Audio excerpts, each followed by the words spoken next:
अस्सलाम वालेकुम my dear students, welcome to my YouTube channel the botany lover. Students, मैं हूं आपका एजुकेटर उमर समद और आज के इस लेक्चर में हम डिस्कस करेंगे about the importance of bryophytes.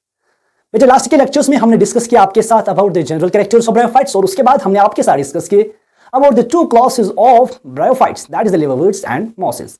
आज के इस लेक्चर में हम जानेंगे थोड़ा सा इंपॉर्टेंस ऑफ ब्रायोफाइट्स के बारे में।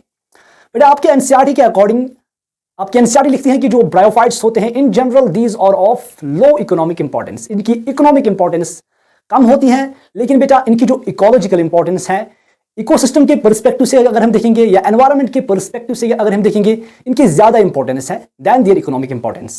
सो बेटा हम कह सकते हैं यहां पे कि ब्रायोफाइट्स की जो इकोनॉमिक इंपॉर्टेंस है, इकोनॉमिक इंपॉर्टेंस इकोनॉमिकली बेटा ये लेस वेरिएबल है। इनकी इकोनॉमिक इंपॉर्टेंस लेस है देन द इकोलॉजिकल इंपॉर्टेंस। इनकी इकोलॉजिकल इंपॉर्टेंस ज्यादा है, इकोलॉजिकल इंपॉर्टेंस। अब यहां पे बेटा हम डिस्कस करेंगे आपके साथ दोनों, एक हम डिस्कस करेंगे इकोनॉमिक इंपॉर्टेंस के रिलेटेड और हम डिस्कस करेंगे related to the ecological importance of the bryophytes. सबसे पहले बेटा हम देखेंगे about the economic importance of bryophytes. Economically bryophytes कितने वेरिएबल है।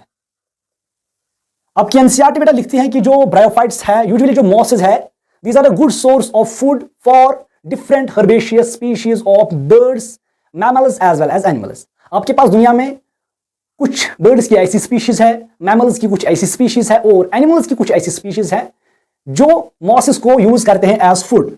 सो हम कह सकते हैं कि मॉसेस जो है, these can be consumed as food by different species of birds, by different species of mammals, and there are different species of animals also which consume mosses as food.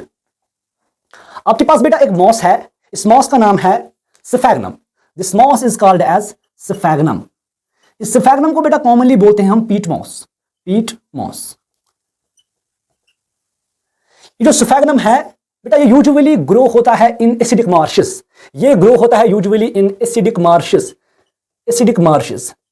Acidic marches बेटे ऐसे areas होते हैं, ऐसे ecosystems होते हैं जहां पे water लॉजिड conditions होती हैं, यानी कि वहां पे जो प्लांट्स के रूट्स हैं, उस रूट एरिया में बहुत टाइम तक वाटर रिटेन होता है और वहां पे जो ऑक्सीजन की कंसंट्रेशन है वो भी कम रहती है। ऐसे वाले एरियाज को बेटा जहां पे वाटर लॉजिड कंडीशंस होंगी और वहां पे ऑक्सीजन की कंसंट्रेशन कम होगी, एरियाज को बेटा हम बोलते हैं मार्शेस या एसिडिक मार्शेस। ये जो स्फैग्नम है हमारे पास, ये ग्रो करता है इन्हीं एसिडिक मार्शेस में।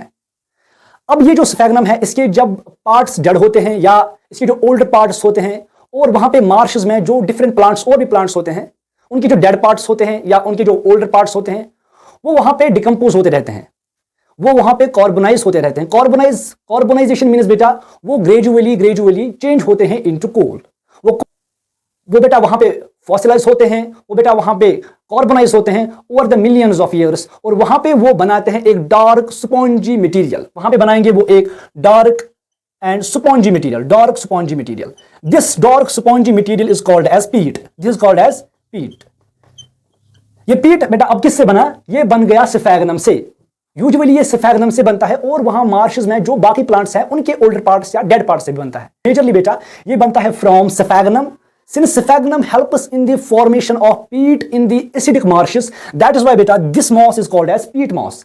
ये जो पीट है ये रिच इन कार्बन होता है, इसमें कार्बन बहुत ज्यादा होता है, इसीलिए हम इसको यूज कर सकते हैं as fuel. This peat can be used as fuel as well as this can be used as manure, this can be used as manure.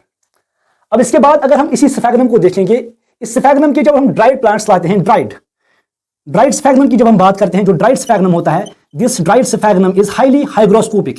ये बेटा होता है हाइग्रोस्कोपिक, दैट मींस इसमें वाटर रिटेन करने की कैपेसिटी होती है, इसमें वाटर रिटेन करने की कैपेसिटी होती है। And because of its water retention capacity, this is used in the transshipment of living materials. जब हमें किसी लिविंग मटेरियल को, स्पेशली प्लांट्स की सीडलिंग्स को या सैपलिंग्स को या कटिंग्स को एक जगह से दूर किसी दूसरी जगह पे ले जाना हो, तो उनको फ्रेश रखने के लिए उनको बाहर से कवर किया जाता है, उनकी पैकिंग की जाती है बाय दिस ड्राइड स्फैग्नम। क्योंकि बेटा इसमें मॉइस्चर या इसमें वाटर एब्जॉर्ब करने की टेंडेंसी होती है, जिसकी वजह से बेटा ये जो अंदर हमारे पास, इसके अंदर जो हमारे पास ये प्लांट होता है या सैपलिंग होता है या लिविंग मटेरियल होता है, वो फ्रेश रहता है। इसके बाद बेटे हम बात करेंगे about the ecological importance of bryophytes. अब हम बात करेंगे related to the ecological importance of bryophytes, और हमने अभी भी जाना कि जो ब्रायोफाइट्स हैं ये इकोलॉजिकली ज्यादा इंपॉर्टेंट होते हैं। सबसे पहले बेटा अगर हम मॉसेस को देखेंगे, ये मॉसेस क्या काम करते हैं बेटा, ये ग्रो जब करते हैं तो बेटा ये स्प्रेड होते हैं on the surface of soil. जब ये सरफेस ऑफ सॉइल पे स्प्रेड होते हैं तो ये यहाँ पे बनाते हैं डेंस मीट्स, ये बनाएंगे डेंस मीट्स, और जिसकी हेल्प से बेटा जो सॉइल है वहां पे उनकी राइजोइड्स की हेल्प से वो सॉइल बेटा होल्ड होती है, वो बंद रहती है, और जिसकी वजह से वहां पे क्या होता है, इरोजन के चांसेस कम होते हैं। जब डेंस मीट्स बनाएंगे तो यहाँ पे इरोजन का इफेक्ट कम होगा, इरोजन यहाँ पे कम होगा, और जब रेनफॉल वहां पे होगा तो वहां पे सॉइल के इरोड होने के चांसेस कम होते हैं। हम यहाँ पे कह सकते हैं कि रेनफॉल की वजह से जो इरोजन होगा वहां पे, रेनफॉल की वजह से जो इरोजन होगा वहां पे, उसका इफेक्ट भी कम होगा। बेटे जब हम मॉसेस के इकोलॉजिकल इंपॉर्टेंस की बात करते हैं तो हम कहते हैं कि जो मॉसेस है these are important in the process of ecological succession. इस सक्सेशन के कॉन्सेप्ट को बेटा हम अच्छी तरह से इकोलॉजी के यूनिट में डिस्कस करेंगे, लेकिन यहां पे बेटा थोड़ा सा हम आपको कॉन्सेप्ट देंगे। बेटा इकोलॉजिकल सक्सेशन का कॉन्सेप्ट समझने के लिए आपको कॉन्सेप्ट ऑफ कम्युनिटी होना चाहिए। कॉन्सेप्ट ऑफ कम्युनिटी का मतलब होता है बेटा एक ऐसा एरिया जहां पे different species of plants, different species of animals और different species of microorganisms एक साथ रहते हैं, और वहां पे वो इंटरेक्शंस भी दिखाते हैं एक दूसरे के साथ। एक ऐसा एरिया जहां पे प्लांट्स की, एनिमल्स की और माइक्रो ऑर्गेनिजम्स की डिफरेंट स्पीशीज एक साथ रहते हैं, उस एरिया को बेटा हम बोलते हैं कम्युनिटी। और ये जो कम्युनिटीज हैं बेटा ये नेचर में डेवलप होती हैं over the period of time, ये नेचर में डेवलप होती रहती हैं। ये कम्युनिटीज बेटा उन एरियाज पे डेवलप होना स्टार्ट करती हैं जहां पे अभी तक कोई भी ऑर्गेनिज्म नहीं रहा हो, या जहां पे कोई भी वेजिटेशन नहीं हो। This development of communities, simply आप याद रखेंगे, development of communities is called as succession. Communities का डेवलप होना, this process called as succession.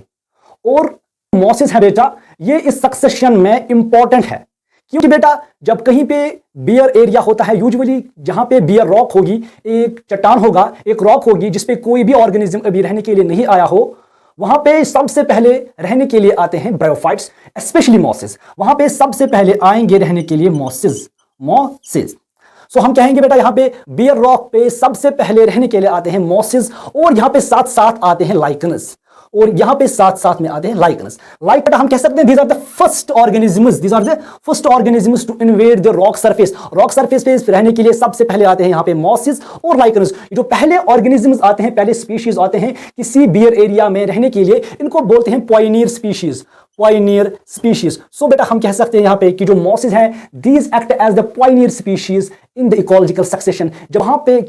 जब कम्युनिटीज डेवलप होना स्टार्ट करेंगी किसी बियर एरिया पे, किसी बियर रॉक पे, वहां पे सबसे पहले आएंगे लाइकन्स और मॉसेस।